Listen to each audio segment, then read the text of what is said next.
이스라엘 자손이 각자의 성읍에 살았더니 일곱째 달에 이르러 일제히 예루살렘에 모인지라. 함께 모여 예배함이 은혜입니다. 예배 회복을 통해 성도의 가정과 일터와 삶의 회복도 이루어 주실 줄 믿습니다. 오늘은 회복 시리즈 설교 세 번째 시간, 모임의 회복이라는 제목으로 에스라 3장의 말씀으로 함께 은혜를 나누려 합니다. 지난 한 주간 에스라 3장을 묵상하시고 오셨을 줄 압니다. 그래서 지난 두 번의 시간에 나눈 말씀을 아주 짧게 정리를 하면서 오늘 모임의 회복이라는 말씀으로 함께 은혜 나누고자 합니다. 고레스 왕뿐만 아니라 이스라엘 모든 백성을 감동하신 하나님은 그의 백성들이 하나님의 비전을 따라 이제 살아가게 합니다. 지금까지 그들의 꿈은 어떻게 하면 아수르에서 바벨론으로, 바벨론에서 페르시아로 넘어가면서 여전히 왕권은 바뀌지만 자기들은 여전히 포로의 삶은 그저 똑같은 거거든요. 그렇기 때문에 그들의 소망이라고는 왕이 바뀌든 나라가 바뀌든 여전히 그것에서 그래도 조금이라도 내 것을 지킬 수 있고 조금이라도 내 가정을 품을 수 있고 조금이라도 내 일터를 가지고 살아갈 수 있다면 그것으로 만족하며 살아가야 되는 삶이었습니다. 포로라고 하지만 그들이 그러니까 모든 것을 다 잃어버리고 산 것은 아닙니다. 고대 사회의 노예라고 했을 때에는 우리가 흔히 노예 그러면 완전히 물론 특정한 지역이나 또는 어떤 상황에 따라서는 여러분들이 영화나 이런 데서 본 철저하게 모든 것을 다 빼앗긴 노예의 삶도 있긴 했었지만 고대의 기록들을 보면 그 노예들 스스로도 자신들의 재산을 가질 수 있었고 또 이집트 같은 경우에는 애굽의 노예들의 삶을 보면 그때 그들에게도 쉬는 날도 있었고 자기들이 아팠을 때는 병가를 낼 수도 있었고 이러한 기록들이 남아 있습니다. 그러니까 우리가 포로, 노예 이런 생각을 한다고 해서 무조건 모든 것을 다 잃어버렸을 것이다라고만 생각할 수는 없는데요. 더군다나 정책적으로 그들에게 무엇인가를 쥐어주는 것은 굉장히 중요했습니다. 왜요? 정말 아무것도 없으면 다시 돌아가고 싶은 꿈을 꿀 수밖에 없어요. 그런데 이곳에서 무엇을 쥐기 시작하면 굳이 돌아갈 필요가 없어지기 시작합니다.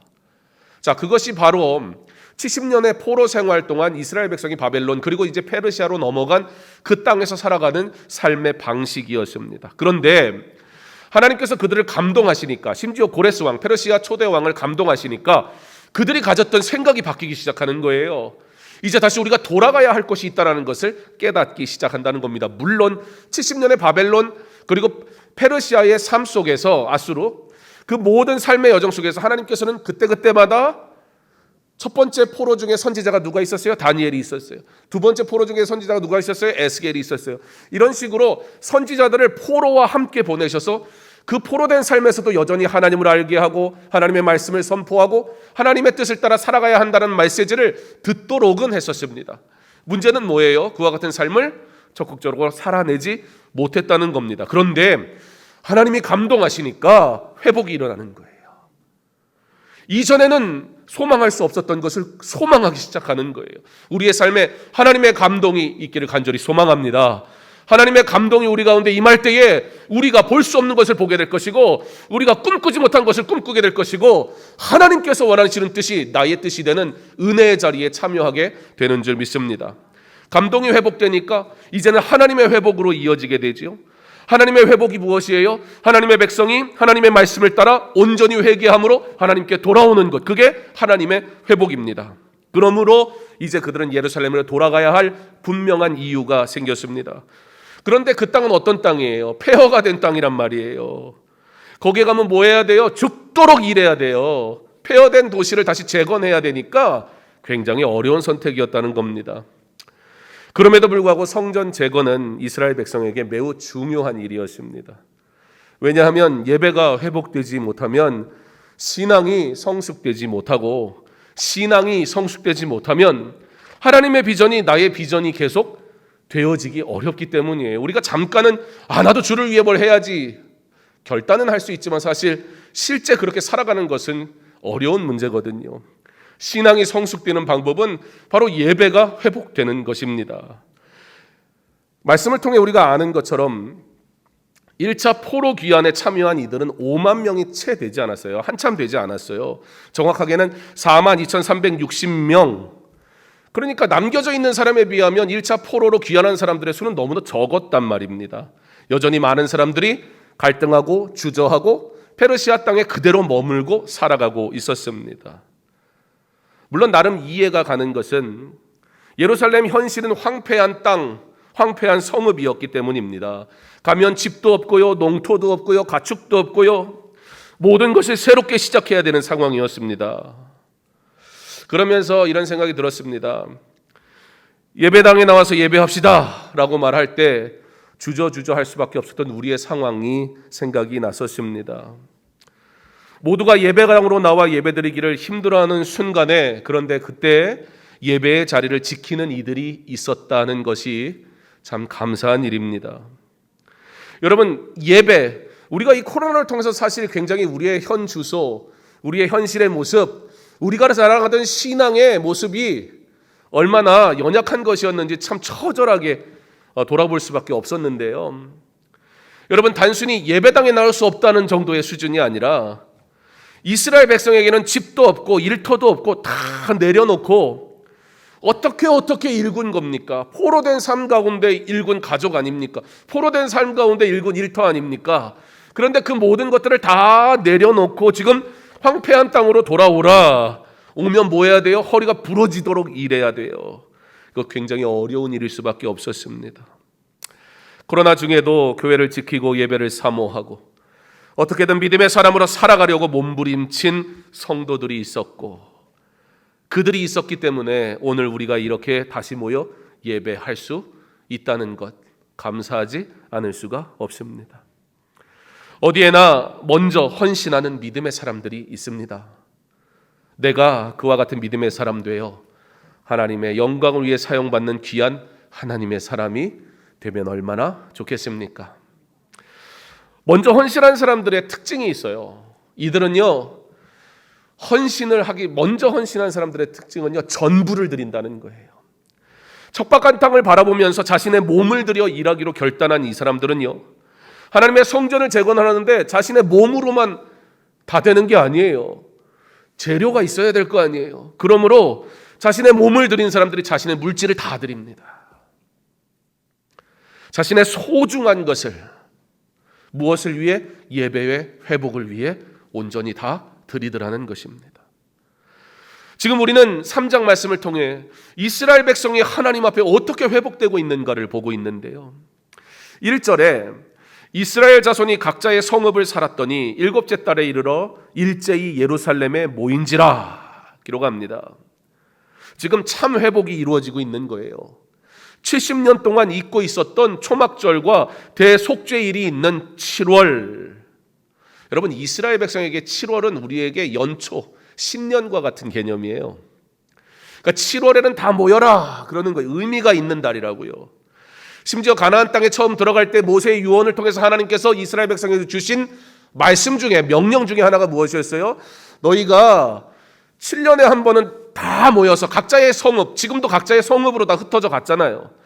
그런데 7년에 한 번은 예루살렘으로 다 모여가지고 함께 하나님의 말씀을 배우고 듣고 예배하고, 그리고 다시 돌아가서 너희 가정과 너희 종들과 너희와 함께하는 모든 이들에게 하나님의 말씀을 가르치며 살아라. 그게 가나안 땅에 살아가는 이스라엘의 방법이었습니다. 문제는 여러분 성경을 보세요. 그들이 7년에 한 번 그렇게 모여가지고 하나님 앞에 예배했는지 그런 기록을 찾아볼 수가 없어요.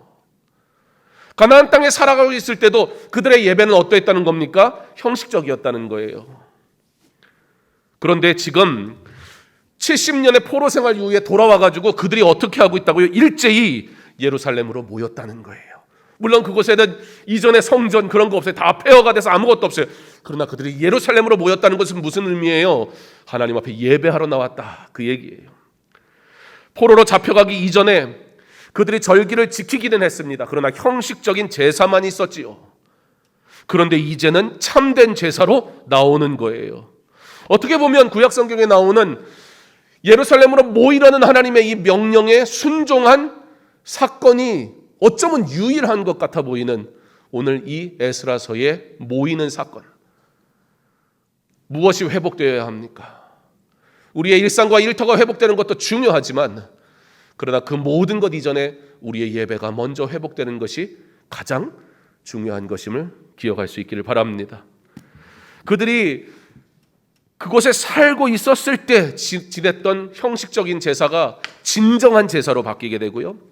심지어 포로로 잡혀간 후에는 그 형식마저도 잃어버렸잖아요. 예루살렘에 올 수가 없는 거예요. 모일 수가 없는 거예요. 당연히 예배당 오는 줄 알았고, 당연히 언제든지 내가 예배 드릴 수 있었고, 내가 예배 드려줬잖아요. 그런데 예배 드리지 마! 이래버리니까 아이고 잘 됐네, 그런 사람도 있겠지만, 아이고 맨날 엄마한테 끌려갖고 왔는데 세상에 코로나가 행복한 시간이었던 사람이 혹시 있었나요? 예배가 당연한 줄 알았는데 그 예배가 더 이상 당연하지가 않은 거예요. 포로로 잡혀가고 나니까 아이고 예루살렘까지 어떻게 가, 이러던 사람들이 예루살렘 한번 가서 예배 드렸으면 좋겠다, 그 생각이 드는 거예요. 그랬는데 이제 진짜 예루살렘으로 모여서 예배하는 그 소원이 이루어지고 있는 현장, 진짜 회복이 기록되는 3장의 말씀입니다. 포로 귀환의 걸림돌이 무엇이었습니까? 집과 일터를 놓고 떠나야 한다는 것이었습니다. 그 전부를 버리고 간다는 것이 쉽지가 않았습니다. 그래서 주저했습니다. 그런데 여러분, 그들이 나름 그곳에서 살면서 포로지만 이것저것 가지고 나름의 삶의 터전을 만들고 자기의 것을 가지고 살아갔단 말입니다. 그런데 그곳에 없는 것이 하나 있었습니다. 무엇이었습니까? 예배가 없었습니다. 물론 그들은 그러니까 아예 하나님을 잊고 살았느냐? 그렇지 않아요. 하나님께서 어떤 약속을 하시냐면 70년 포로 생활을 하는 것에 대해서 하나님께서 친히 그들과 함께 하시겠다고 그랬어요. 그러니까 우리가 예배하는 곳은 어디여야 합니까? 건물이 아니에요. 우리가 예배하는 곳은 하나님이 계신 곳이, 그것이 우리가 예배하는 곳임을 믿으시기 바랍니다. 하나님께서는 예루살렘 성전에 함께 계심으로 이스라엘로 하여금 그곳에서 예배하게 하셨어요. 그러나 하나님께서 그들이 사사시대 이후에 하나님의 말씀대로 살아가지 않으니까 하나님께서 너희들이 포로가 되게 하겠다라고 말씀하신단 말이에요. 이스라엘 백성들은 이해할 수가 없었고, 아니 그러면 예루살렘은 어떻게 되는 겁니까? 라고 말씀해요. 말할 때 하나님께서 그들에게 내가 너희와 함께 그곳에 있겠다라고 말씀하세요. 그리고 이제는 하나님께서 70년 세월이 끝나고 돌아오라. 그러면 하나님께서 다시 이제 예루살렘에서 영광 받으시겠다는 거예요. 그런데 예루살렘에 돌아오지 않고 남아있는 사람들은 주저하고 있더라는 거예요. 하나님의 계신 곳, 그것이 내가 있는 곳이길 간절히 소망합니다. 그들이 전부를 버리고 가야 되니까 괴로운 거예요. 그래서 그곳에 남았어요, 많은 사람들이. 근데 문제는 뭐냐면 거기에 예배가 없었습니다. 제대로 된. 다 가졌는데 예배를 잃어버렸단 말입니다. 여러분, 그럼에도 불구하고 이렇게 여러분들에게 강조하지만 솔직히 무엇이 더 큽니까? 여러분의 집, 일터, 일상, 그것과 예배, 여러분은 무엇을 선택하겠습니까? 솔직히 여러분의 집과 일터가 보장되지 않는다면 그때도 하나님 앞에 예배할 수 있습니까?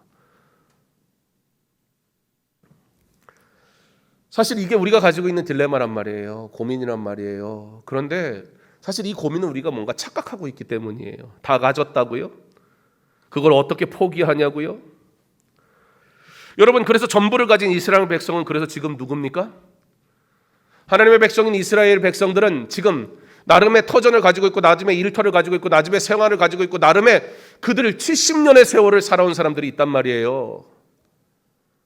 그래서 그들의 정체성은 무엇입니까? 여전히 다 가졌으나 여전히 그들은 세상은 뭐라고 부른다? 포로라 부른다는 거예요. 근데 여전히 포로입니다. 다 가졌는데, 삶의 터전을 가졌는데 그들은 포로라는 겁니다.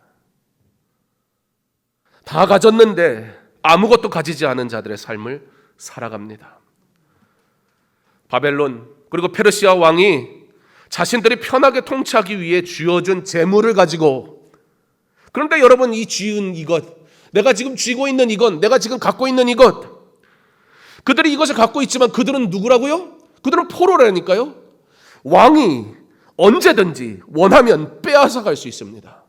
한순간에 사라져버릴 물거품과 같은 것들을 붙들고 여전히 주저 하고 있는 겁니다. 우리 다시 포로 귀환에 참여한 이들에게 좀 한번 돌아와 보겠습니다. 여러분, 그들은 어떻습니까? 그들은 무엇을 가지고 있었습니까? 아무것도 없었습니다. 있는 것 다 드렸습니다. 각자의 성읍에 돌아가 꼭 필요한 정도만 구비한 채 재건을 위해 죽도록 애써야 하는 상황이었습니다. 그런데 아무것도 없는 그들에게는 여전히 바벨론의 포로로 살아가는 이들에게 없는 것이 하나 있었습니다. 그것이 무엇이었습니까? 바로 온전한 예배였습니다. 내 손으로 움켜쥐고 있으니 하나님이 주시는 은혜를 붙잡을 손이 없는 거예요. 그러나 내 손에 쥐고 있던 것을 놓으니까 비로소 하나님이 원하시는 것이 무엇인지, 참된 은혜가 무엇인지 보이기 시작합니다. 창세기 43장 14절에 보면 야곱의 이런 고백이 나옵니다. 전능하신 하나님께서 그 사람 앞에서 너희에게 은혜를 베푸사 그 사람으로 너희 다른 형제와 베냐민을 돌려보내게 하시기를 원하노라. 내가 자식을 잃게 되면 이르리로다. 그 사람으로 라고 얘기해요. 그 사람은 누구냐? 애굽의 총독을 얘기하는 거죠. 그 애굽의 총독이 누구예요? 자기 아들 요셉이에요. 근데 그걸 몰라요, 지금 야곱은. 그런데 그 총독이 베냐민 데려와라 그랬거든요. 베냐민만큼은 내가 양보 못한다. 그게 야곱의 입장이었어요. 야곱은 어떤 사람이었습니까? 형 에서의 발꿈치를 움켜쥐고 태어난 야곱. 평생 자신의 손으로 움켜쥐며 살아가는 인생. 하나님은 언제나 그에게 복 주시기를 원하셨고 또 복을 주셨지만 야곱은 언제나 하나님을 의지하는 척하면서 결국 자신의 생각대로 살아가는 사람이었습니다. 그러므로 그는 받았지만 단 한순간도 평안한 삶을 살아본 적이 없어요. 하나님이 그와 늘 함께 하시지만 그는 언제나 늘 불안함 속에 살았어요. 심지어 하나님의 약속을 얻고 나서 형 에서가 잡으러 오니까 죽을까 봐 그래가지고 하나님께 약속을 얻어놓고도 약속 받고 나오자마자 한 짓이 뭐예요? 또 둘로 나눠가지고 자기 뒤에 서는 거예요. 형이 딱 쳐서 잡아먹을 것 같으면 자기는 도망가려고 자기 아내를 앞에다 세워놓고. 그런 남자하고 결혼하면 안 돼요. 하나님께 약속을 받았는데 그 짓을 하고 있는 거예요. 내가 움켜쥐고 있으니까 이 손을 놓고 하나님이 내 손을 붙드셔야 되는데 내가 움켜쥐고 가니까 도무지 약속을 받고도 따라가지를 못하겠는 거예요. 그런데 조금 전에 읽어드렸던 창세기 43장의 말씀은 그런 야곱이 어떤 상황에서도 자기 생각 놓지 않았던 그 야곱이 완전히 KO 당하는 순간이에요. 그냥 모르겠다. 그냥 두 손 두 발 다 드는 순간 뭐라 그래요? 내 자식을 잃게 되면 이르리로다. 어떤 부모가 자기 자식을 잃겠다고 하겠습니까? 지금 방법이 없는 거예요. 아버지 데리고 가지 않으면, 베냐민 데리고 가지 않으면 애굽의 총리가 지금 시므온 잡아두고 있는데 시므온도 못 찾을 뿐만 아니라 양식도 못 얻고 양식 못 오면 우리 싹 다 죽는데 지금 베냐민 걱정할 때가 아닙니다. 아버지 베냐민 내가 책임지고 데려올게요. 그러니까 가야 됩니다. 버티다 진짜 다 굶어 죽게 생겼으니까 기근 때문에 어쩔 수 없이 그래 베냐민 데리고 가라 얘기하는 그 순간이거든요.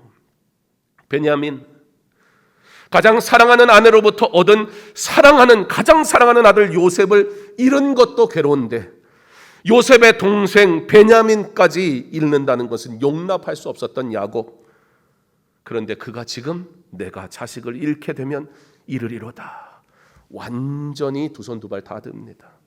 놀라운 사실은 내 손으로 움켜쥐며 살았던 야곱의 괴로운 인생 여정이요, 바로 이 고백 후에 그 괴로운 인생이 형통으로 바뀌게 돼요. 내 힘이 아닌 하나님의 능력을 의지할 때 비로소 참 평안을 얻게 됩니다. 왜 하나님께서는 우리에게 모임의 회복을 먼저 요구하실까요? 하나님은 우리의 형편을 모르기 때문일까요? 하나님은 우리가 먹고 사는 일에 관심이 없기 때문일까요? 그럼에도 불구하고 하나님께서는 왜 우리에게 모임의 회복을 요구하실까요? 하나님 앞에 예배하는 삶이 회복되지 않으면 우리가 그 어떤 것을 누린다 할지라도 우리는 야곱과 같이 괴로운 인생을 살 뿐입니다. 내 힘이 아닌 하나님의 능력을 의지할 때 우리가 비로소 참된 평안을 누릴 수 있게 하나님은 내게로 오라 말씀하시는 것입니다. 그래서 히브리서 기자는 11장 21절에 이렇게 기록합니다. 믿음으로 야곱은 죽을 때에 요셉의 각 아들에게 축복하고 그 지팡이 머리에 의지하여 경배하였으며. 괴로운 인생 야곱, 그의 마지막 15년은 자신이 움켜쥔 손을 펴고 주님의 손에 붙들리어 사니, 곧 삶의 예배로 하나님 앞에 온전히 나아가니 그의 죽음은 복된 죽음이 되게 되는 것입니다. 안 죽는 게 복이 아니라 잘 죽는 게 복입니다. 잘 사는 게 복이 아니라 하나님 안에서 사는 게 복인 것을 믿으시기 바랍니다. 다 가졌는데 예배를 잃어버린 삶은 아무것도 없는 삶이지만, 아무것도 없는 것 같아도 예배가 있는 삶은 모든 것을 가진 삶입니다. 그래서 아무것도 없는 폐허에서 백성들이 기쁨으로 자신의 것을 들이대 헌신하게 되는 것입니다. 성전 건축을 위해 그들이 애를 쓰고 힘쓰지만 왜 내가 이런 수고를 먼저 해야 되지라고 말하는 것이 아니라 주를 위해 내가 쓰임받는다는 것이 기쁨이 되는 것입니다. 감동의 회복으로 하나님의 회복을 꿈꾸게 된 이스라엘 백성들이 그러므로 가장 먼저 모임의 회복을 사모하게 됩니다. 모임의 회복, 곧 참된 예배가 회복되니 지금 당장 가지지 못한 것이 보이는 것이 아니라 하나님께서 주실 복이 보이더라는 것입니다. 모임이 회복되기를 소망합니다. 코로나 시간을 살다 보니 어느새 다른 것으로 다 채워져 버린 원래 우리의 예배의 시간, 경건의 시간, 성도의 경건한 모임, 그 시간이 이제는 다시 하나님의 시간, 하나님께 마땅히 드려져야 했던 그 시간들을 우리 다시 회복하는 은혜가 있기를 간절히 소망합니다. 예배가 회복되어야 우리가 계속해서 하나님의 회복으로 나아갈 수 있기 때문입니다. 지금 어떤 회복을 갈망하며 예배의 회복을 주저하고 있습니까? 하나님이 원하시는 예배가, 하나님께서 기뻐하시는 성도의 아름다운 모임이 회복되지 않고는 누려지는 모든 것들, 잠시 기쁨을 줄지는 모르겠지만 그것은 다시 우리로 절망에 빠지게 만들 것이지요. 그러나 참된 모임이 회복된 성도의 삶은 형통할 것이며 어떤 상황 속에서도 기쁨을 누리게 될 것입니다. 감동의 회복에서 하나님의 회복으로, 그리고 이제 모임의 회복으로 나아가고 있는 이때 우리의 예배가 온전하게 회복되어 이후에 누려질 회복이 참 회복되게 하는 은혜가 있기를 소망합니다. 말씀을 맺으려 합니다. 오늘 본문 말씀에서 이 모임이라는 말을 모인지라 이렇게 표현하고 있는데요, 이 단어는요 어떤 특별한 목적을 가지고 마음을 같이하여 다 함께 모이는 것을 뜻하는 미완료 동사로 쓰여져 있습니다. 무슨 얘기냐면 지금 그들이 각자의 성읍에서 예루살렘으로 모인지라, 어떻게 해요? 누가 명령해서가 아니에요. 누가 시켜서가 아니에요. 그렇게 하지 않으면 찜찜해서가 아니에요. 종교 생활하려고 모인 것도 아니에요. 나의 의를 드러내는 것도 아니에요. 나는 이런 믿음을 가지고 있어 자랑하는 모임도 아니에요. 그러나 그들 가운데 마음에 감동이 있는 거예요. 하나님 앞에 나오길 사모한 거예요. 그래서 누가 시키지도 않았는데 자원하는 마음으로 예루살렘을 향해 나아오는 거예요. 그 예루살렘으로 오고 나니 하나님의 성전이 어디에 있는가? 우리가 모여야 할 그 성전을 우리가 재건하자, 세우자. 누가 시키지 않았는데 내 몸을 드리고 내 재물을 드리고 내 시간을 드리고 내 마음을 드려 이 모임의 은혜가 회복되는 것이 진짜다. 저들이 시키지 않았는데 모인지라 하나님 앞에 나오더라는 거예요. 누가 예배하러 나오는 것입니까? 하나님이 주시는 감동으로 예배하러 나오는 저와 여러분 되기를 간절히 소망합니다. 그가 주신 감동으로, 감동의 회복이, 하나님이 주시는 회복, 참된 회개와 하나님이 주시는 은혜로 회복된 성도가 모이기를 기뻐하여 하나님께 영광 돌릴 때 그 예배를 하나님께서 받으시는 줄 믿습니다. 강서중앙교회 성도들을 비롯하여 이 세상의 모든 그리스도인들이 하나님이 주시는 감동으로 예배가 회복되고 신앙이 회복되어 자원하는 마음으로 예배의 자리로 나아오는 모임의 회복이 이루어지기를 기도하고 기도하며 기도합니다.